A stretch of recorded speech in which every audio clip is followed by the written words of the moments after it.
ഇനിയിപ്പോ എന്ത് ചെയ്യും? അതല്ലേ ഡോക്ടറെ ഞാൻ പറയണേ, നമുക്ക് ക്ലൈമാക്സ് അടിക്കണം. എങ്ങനെ? ദേ, ഞാൻ വീണ്ടും ഈ കട്ടിലേക്ക് ബോധം കെട്ടിങ്ങനെ കിടക്കും. ആ പോയ നേഴ്സുമാരൊക്കെ ഡോക്ടറെ വിളിച്ചു വരുത്തിക്കോ. എന്നിട്ട് എന്നെ ഉന്തിത്തള്ളി ഏതെങ്കിലും ലേബർ റൂമിലേക്കോ ഓപ്പറേഷൻ തിയേറ്ററിലേക്കോ എവിടെ സൗകര്യം വെച്ചാൽ അങ്ങോട്ട് കയറ്റിക്കോ. ഓപ്പറേഷൻ തിയേറ്റർ കേട്ടിട്ട് എന്ത് ചെയ്യാനാ? ഓ, എന്നെ ഒന്നും ചെയ്യണ്ട. അല്പസമയം എങ്ങനെയെങ്കിലും ഒന്ന് പഴക്കിയെടുക്ക്. എന്നിട്ട് ഡോക്ടർ നേരെ പുറത്തേക്ക് ഇറങ്ങണം. അവിടെ നിധിയും അവളുടെ ഭർത്താവും പിന്നെ എന്റെ കെട്ടിയവനൊക്കെ നിൽക്കുന്നുണ്ടാവും. കൂടെ എന്റെ അമ്മയും കാണും. ഇത്രയും ഓക്കെ അല്ലേ? ഓക്കെ. ഓക്കെ. ശേഷം അവരുടെ മുന്നിലേക്ക് ഡോക്ടർ ചെന്നിട്ട് നിങ്ങളുടെ ഒരു സ്ഥിര രീതിയില്ലേ, ആദ്യം തന്നെ നല്ല കനത്തിലൊരു സോറിയൊക്കെ പറഞ്ഞിട്ട് എന്നെ കൊണ്ട് രക്ഷിക്കാൻ പറ്റിയില്ല എന്നങ്ങ് വച്ച് കാച്ചുന്നൊരു ഭാഷ അതീ തന്നെ വെച്ചങ്ങ് അലക്കിയേക്ക്. ഞാൻ അബോഷനായിന്ന്. എന്റെ ക്ലൈമാക്സ് സൂപ്പറായിന്ന് തോന്നുന്നല്ലോ. ഡോക്ടർ വല്ലാതെ അങ്ങ് ഞെട്ടിയല്ലോ. അപ്പൊ ഇത് സക്സസ് ആവും. ചുമ്മാ തിരി കൊച്ച്, ഇതൊന്നും സക്സസ് ആവാൻ പോകുന്നില്ല. ഞാൻ ചെന്ന് അബോഷനായിന്ന് പറഞ്ഞ ഉടൻ അവിടെ നിൽക്കുന്നവരൊക്കെ അപ്പാടെ അതങ്ങ് വിശ്വസിക്കുമെന്നാണോ ശിവാനി കരുതുന്നത്? എന്റെ സ്ക്രിപ്റ്റിന് ഒരു കുഴപ്പമില്ല. പക്ഷെ അതങ്ങോട്ട് അവതരിപ്പിക്കുന്നതിലാണ് ഡോക്ടർ മെഡിക്ക് കാണിക്കേണ്ടത്. അവര് വിശ്വസിക്കോ ഇല്ലയെന്നുള്ളത് ഡോക്ടറിന്റെ അവതരണത്തിന്റെ മിടുക്ക് പോലെ ഇരിക്കും. മനസ്സിലായോ? നന്നായിട്ട് മനസ്സിരുത്തി ഒന്ന് പ്രിപ്പയർ ചെയ്യും. സംഗതി ഏറ്റോളും. എനിക്കെന്തോ പേടി തോന്നുന്നു. ഓ, ഡോക്ടർ ഇങ്ങനെ പേടിക്കില്ലേ? പുറത്ത് എന്റെ അമ്മ നിപ്പുണ്ട്. ഞാൻ പ്രഗ്നന്റ് അല്ലെന്നുള്ള കാര്യമൊക്കെ അമ്മയ്ക്കറിയാം. ഡോക്ടർ ഒന്ന് തുടങ്ങിക്കൊടുത്താ മതി. അമ്മ ഉഗ്രൻ ആർട്ടിസ്റ്റാ. ബാക്കിയൊക്കെ അമ്മ ഹാൻഡിൽ ചെയ്തോളും. ഇതിപ്പോ ആഴത്തിൽ ആലോചിക്കേണ്ട കാര്യമൊന്നുമില്ല. സിമ്പിൾ പരിപാടിയാ. അപ്പോ എന്താന്ന് വെച്ചാ ഡോക്ടർ ചെയ്തോ. നമ്മുടെ നേഴ്സ് ചേച്ചിമാരൊക്കെ വിളിച്ചു വരുത്ത്. ഇമ്മീഡിയറ്റ് ആയിട്ട് തിയേറ്ററിലേക്ക് മാറ്റുന്നങ്ങ് പറഞ്ഞോ. അപ്പൊ അത് വർക്കായിക്കോളൂ. എങ്ങനെയുണ്ട് എന്റെ ഐഡിയ?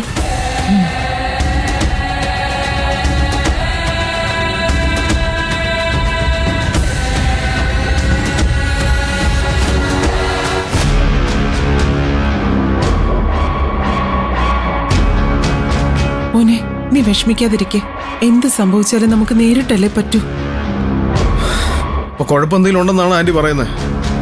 ശിവാനി പറഞ്ഞത് മോനും കേട്ടതല്ലേ? ശരിക്കും ഉപദ്രവിച്ചു, ചവിട്ടു വരെ ചെയ്തു. എന്നിട്ട് സ്റ്റെപ്പിന്റെ മുകളിൽ നിന്ന് ഇവള് തള്ളി താഴെ ഇട്ടത്.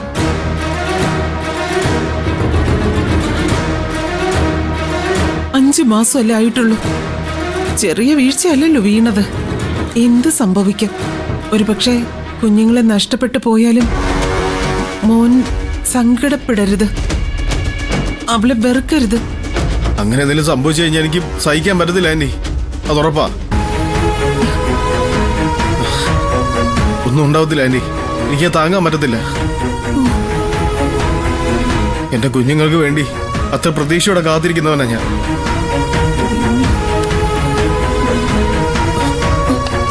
എന്താ ഡോക്ടറെ, ശിവാനിക്ക് ഞങ്ങളുണ്ട് കുഴപ്പമൊന്നുമില്ലല്ലോ?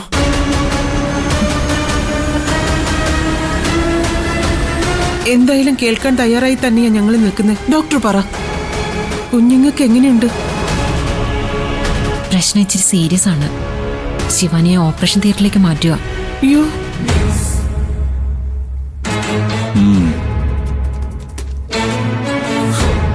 അയ്യോ എന്റെ ദൈവമേ, അപ്പൊ എന്തോ കുഴപ്പമാണല്ലോ. ഇനിയിപ്പോ എന്ത് ചെയ്യും? എന്റെ മോളുടെ കുഞ്ഞുങ്ങളെ രക്ഷിക്കാൻ പറ്റില്ലേ ഡോക്ടറെ? ഞാൻ പരമാവധി ശ്രമിക്കാം. ആദ്യം ശിവാനിയെ ഓപ്പറേഷൻ തിയേറ്ററിലേക്ക് മാറ്റട്ടെ. ശിവാനി, മോളെ, ശിവാനി, ശിവാനി, എന്തൊക്കെയാ കാട്ടിക്കൂട്ടുന്നത്? ശിവാനി, അയ്യോ.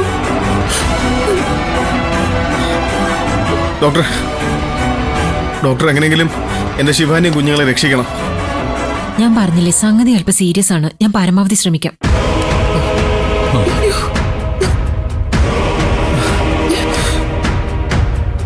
മോനെ, എല്ലാം ചെയ്തു വെച്ചിട്ട് അവള് നിൽക്കുന്ന കണ്ടില്ലേ? മോനെ, നീ നന്നായിട്ട് പ്രാർത്ഥിക്ക്. ദൈവം കൂടെ ഉണ്ടാവും. എനിക്ക് നല്ല പേടിയുണ്ട് ആന്റി. സമാധാനപ്പെട്. എന്ത് വന്നാലും ഞാനുണ്ട് നിന്റെ കൂടെ. ധൈര്യമായിട്ടിരിക്കേ.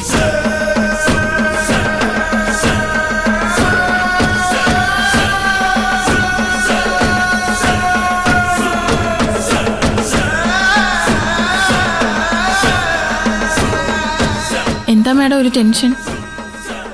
ഏയ് ഒന്നുമില്ല. തിയേറ്റർ അറ്റൻഡ് ആരെയൊക്കെ മാഡം വിളിക്കേണ്ടത്? രേണുവിനെ മുംതാസിനെ വിളിക്കട്ടെ? വേണ്ട. എന്തു പറ്റി മാഡം? അത് ഒരു പ്രശ്നമുണ്ട്.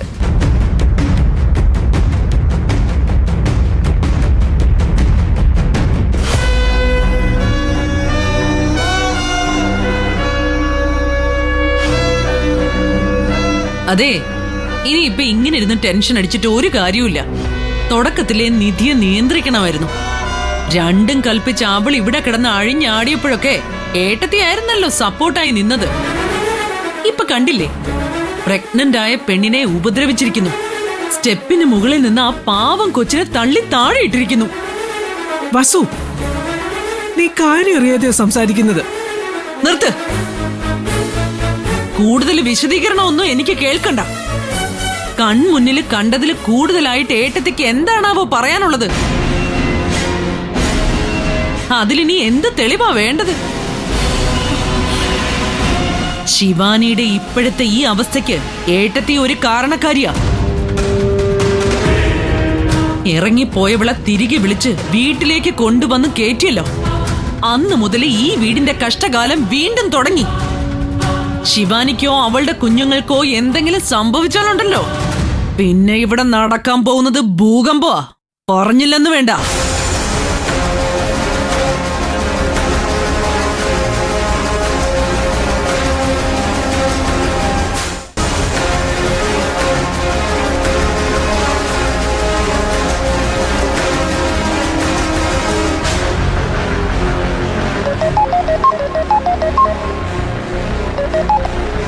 അമ്മ,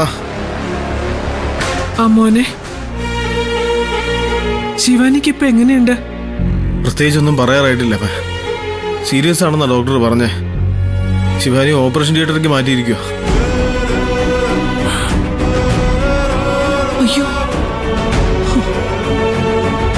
എനിക്കാകെ പേടി തോന്നുന്നമ്മേ. പ്രണവ്, നീ ടെൻഷൻ ആവാതെ നിക്ക്. ശിവാനിക്കും കുഞ്ഞുങ്ങൾക്കും ഒന്നും സംഭവിക്കില്ല. എനിക്കാകെ പേടിയുണ്ടായി. ഡോക്ടർ വരുന്നു, കട്ട് ചെയ്യണ്ട. എന്താ ഡോക്ടറെ, കുഴപ്പമൊന്നുമില്ലല്ലോ?